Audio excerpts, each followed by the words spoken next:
Yung teppanyaki sa iba, merong nagluluto sa iyong harapan. Etong natagpuan ko sa Divisoria, yung teppanyaking merong nag-aaway sa tagiliran. Pero wag kang mag-alala mga pamangkin, sobrang solid naman yung mga pagkain. Puset, tuna at kung ano-ano pa. Makikita mo yan, niluluto rin sa iyong harapan habang merong nag-aaway sa tagiliran. Solid liquid gas, kahit anong estado.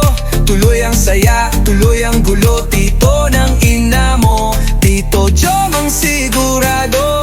Food trip bossing, walang kapantay to. Oh, mga pamangkin, andito tayo sa Santo Cristo, Divisoria para kainan natin itong Asia's Kitchen. Hidden gem to ng Divisoria. Ito yung mga masasarap talaga na dapat pinupuntahan. Hindi yung porket sikat lang saka nyo pinupuntahan. Ang pinaka-location nito, kung nakikita nyo yun, Santa Cruz.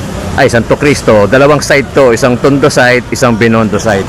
Lakad ka lang dito sa may Binondo side, makikita mo na yung pinaka-gitna nito.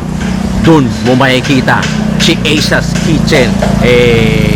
Teppanyaki style to yung niluluto sa harapan mo. Meron sila mga tuna, chicken. Ipa-flash na lang natin kung ano yung mga pagkain nila dyan. Pero grabe to, mag-e-enjoy ka na dahil nakikita mo yung niluluto sa harapan mo. Tapos natikman ko na to kaso na-i-upload ko sa Facebook, hindi ko na-i-upload sa YouTube. Pero ngayon YouTube, pagbigyan natin yung mga pamangkin natin na nanonood lagi na naghahanap ng hindi pares. Eto, teppanyaki style sa hidden gem ng Divisoria. Mura na, masarap. Let's go mga pamangkin. Dayo. Meron na po. Meron na. Meron na. Layo ng konti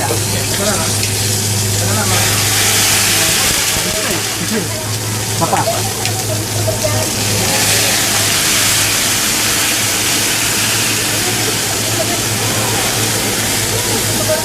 Picture mo. Sasabihin ko na, mga pamangkin Stall 9838 Susima Building, Santa Cruz, Manila. Dalawa kasi yung Santa Cruz. Ay, Santa Cruz. Santo Cristo. Isang Tondo side, Distrito 1. At isang Binondo side, Distrito 3. So, dito yon sa District 3. Teppanyaki, yung niluluto sa harap-harapan. Magsawa na kayo sa kakapares nyo. Squid game. Ay, chicken. Chicken teppanyaki. Squid teppanyaki, pati na rin yung salmon na teppanyaki. Diba? Social sa plating. Baka magreklamo kayo, sabihin nyo, puro pares ang binabanatan ng tito ng ina nyo. Ito, teppanyaki. Social, pero nasa gitna ng hidden gem ng Divisoria. Malapit to sa Divisoria Mall. No? Pagka nagpunta kayo ng Divisoria Mall, sa paligid niya marami. May El De Santos, hanapin nyo lang yung Santo Cristo. Lakad-lakad lang onte, konting tingin-tingin, lingon-lingon, makikita nyo na yung Susima Building. Maganda to, may kutsara Kala ko wala. Maganda yung pagkakas. Okay Kala ko hilamusan Ayun kay yung Huckleberry Pin. Kasi nag-iilamos ganun. Dati ganun ang hilamusan Mga nagtatanong stall number 9, Susima Building, Santo Cristo, Manila. Santo Cristo pala, hindi Santo Cruz. Santo Cristo, dalawang klase kasi yun. Ay, dalawang side yun. Binondo Okay. side. Nasa Binondo side. Tol, gusto mo cobra ka ba? Cobra. Meron cobra dito Binondo side. Pagka mababa sugar mo, gusto mo mag-spike pataas, inom ka ng cobra. Gawa kasi sa asukal to Cobra. Dilaw. May mga iba-ibang kulay to. Yung dilaw, diesel yan. Yung green, unleaded. Yung pula, premium. Yung blue, blaze. Pero di tayo sa diesel. Okay, game. Ano ba to? Asia's Kitchen. Asia's Kitchen. Wala na yung sa ano mo? Nabotas. Sa Nabotas wala na? Sa bagay, mas okay dito. Hindi, pero meron pa rin siya Malabon. Meron ka Malabon? Pagtapos dito, hanggang alas 7 lang daw to Ay, anong oras pala to? Hanggang alas 7 lang. Anong oras bukas? 6 ng umaga. Oo. Sa breakfast. Meron din silang mga bila-bilao, yung mga party. Ito, tirahin na natin. Tingnan. Tikman muna natin ha. Meron tayong mga manonood sa tapat. Papanoorin tayo ng ano. Sila yung manghuhusga. May number yan. 10, 9, hanggang 0. So pag maganda yung reaction mo, lalagay sila number 10. Hindi, may mamihan din sila. Hindi, ay mamaya sa kapila. Okay. Pag-vlog din kayo. Mami Classic, oo. Pag-vlog kayo, ayaw nyo. Tikman natin yung chicken. Ay, ano to ha? Yung presyo, ilalagay ko na lang. Meron siyang ano, yung side parang mixed vegetable. Fish vegetable. Veggies. Yan. Okay. Ikaw, tira. Titikman ko muna to ha. Chicken. Ano pangalan ko sa Kali Naman, kaya mag-usap muna tayo. Kaya food vlog, Tito Jom. O kaya hanapin mo na lang tito ng ina mo. Oh, tito ng ina mo rin. Yun yun, mas madaling hanapin yun kasi. Ayo, pag mo lang yun. Pag Tito Jom kasi maraming meron lalabas eh. Pero pag tito ng ina mo, ako lang. Yun na yun. Tito ng ina. Yun talaga, type mo. Okay, game. Okay natin. Ay, naku kayo. Tikman natin. Titikman natin. Teppanyaki, kita na naman yung rice kanina kung paano ginawa. Di ba? Ginito ang ano yan. Sa ano ginito eh, inaamoy muna eh. Ay, ang ano, ang pagsandok pa ganun eh. Oo. Pag Pinoy, pag ganyan. Pag yan, medyo social ng konti. Yan. Ganun. Oo, nakakamay. Tapos nakataas yung tuhod. Yun ang the best. Lalo na pag ngayon nag-uulan, pailalim. Pailalim ang hugot niyan. Kunyari, social. Tapos aamoy mo muna ng ganun. Okay ah. Lagyan ng kanin. Oo. Tapos sabay tikim. Sarap na. Wala na. Kaya nang tapusin. Kaya ka ba? Akala ko akin lang. Yung gulay. Yung gulay parang hindi ano eh. Ano yun? Hindi binugbog. Kaya ano to? Alam yung lutong preso, ganun kasi yung lutong preso. Bulbulog na. Sarap.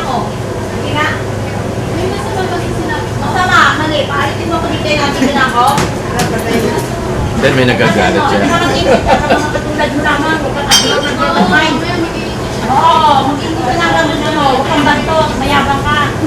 Walang hiya, bastos ka. Nakain dyan, paalisin mo. Sige nga, asa ng right mo? Asa ng right mo? Animal ka ha? Bastos ka, hayop ka. Bastos, mayabang ka.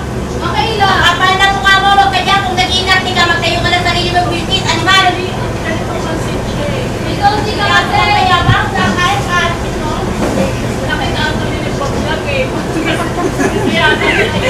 Tahimik ko rin. Wala doon. Eh, siyempre nakaharang. Ulitin ko, wala po kaming kasalanan dyan. Ha? Kasi nakita niya, may nagpa-vlog, na-discover. Pasubo na ako eh. Pasubo na eh. Okay. Hindi mo na sabi kung ano. Ano? Ano? Ano sabi ko? Ano mo sabi kung masarap? Masarap eh. Pag umiling-iling na ako ng ganun. Kung nga kayo mag-aaway dyan, nagmumundog namin. Hindi, ano yun yung napanood na magkaibigan talaga yun. Medyo nagkatampuan na. Magkakilala yun. Huwag yun pasilin yun. Oh. Nagmamahalan talaga sila. Actually, mag-best pa rin yun eh. Kumain siya ng hot days. Doon siya nakakaharang mo. Pating clearing, no? Sa amin niya lang mapapanood dyan. Boss, ano to? Nag-English pa nga. Yung balat. Yung balat. Oh. Ito yung hiniwalay kanina. Tinos kay ASMR yan ha. Oo. Parang chicharon. Muntik nang dumanak ng dugo kanina. Buti na lang, naawat natin.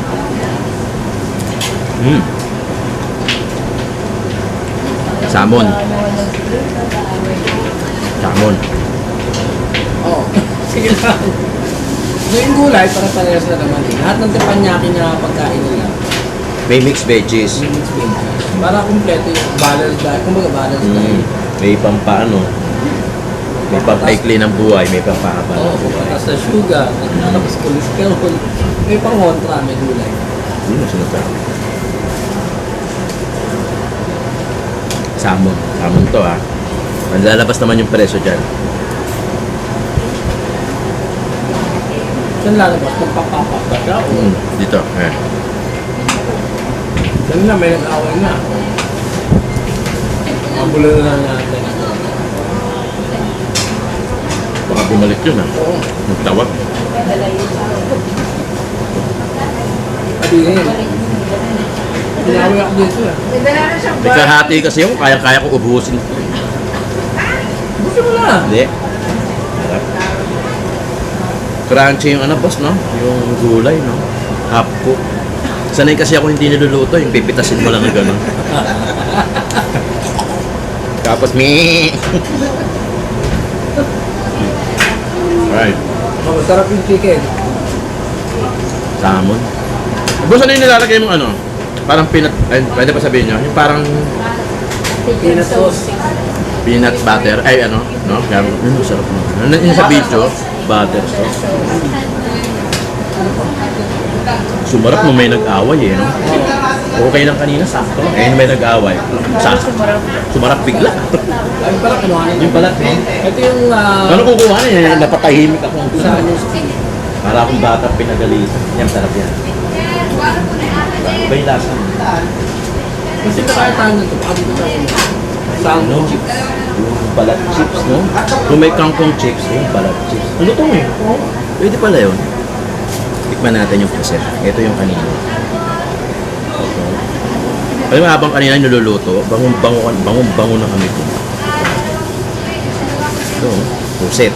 Squid. Amo ako gusto yung gulay. Yan na lang yung gulay mo. Ano yung gulay, no? Yan na yung gulay.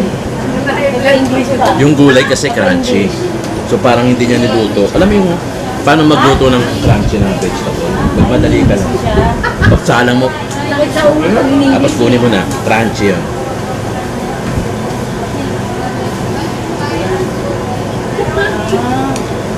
Ayun ba kayo na pinagawa niyo English? Huwag mo sa English yun.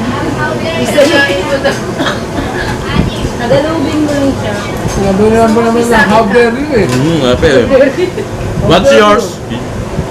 Yours mine. You how dare you ah. Boss, panalo to ha. Panalo. Kumain sa pusit pa na.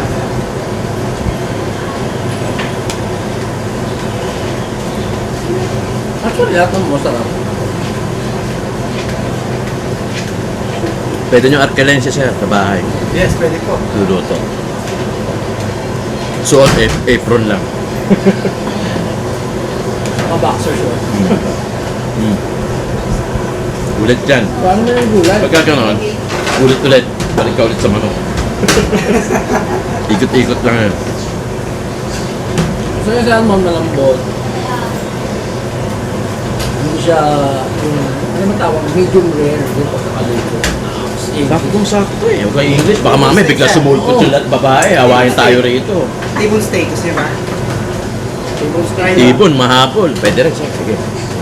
Wala tayong tatanggay ngayon. Patay gutom ako. Cobra. Baka naman. Maganda sa manok.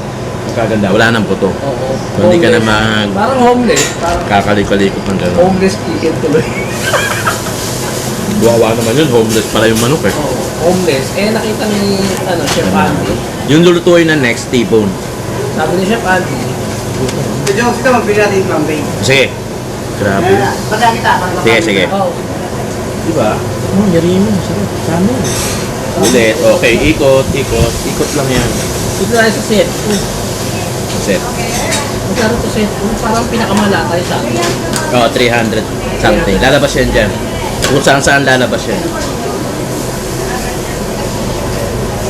Panalo yung sa amin.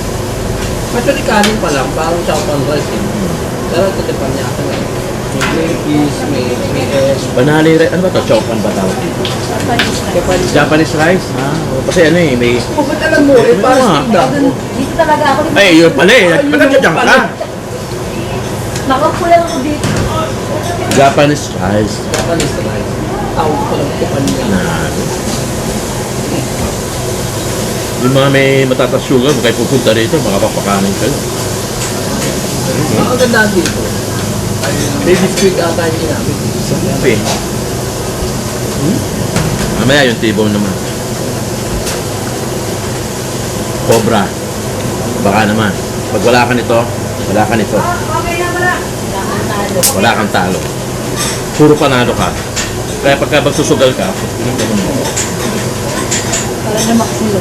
Tito Joe, Tito ng ina mo. Food vlogging ng masa, astig sa kwento. Kainan, bardagulan, walang kupas ang trip. Solid liquid gas, Tito Jom legit.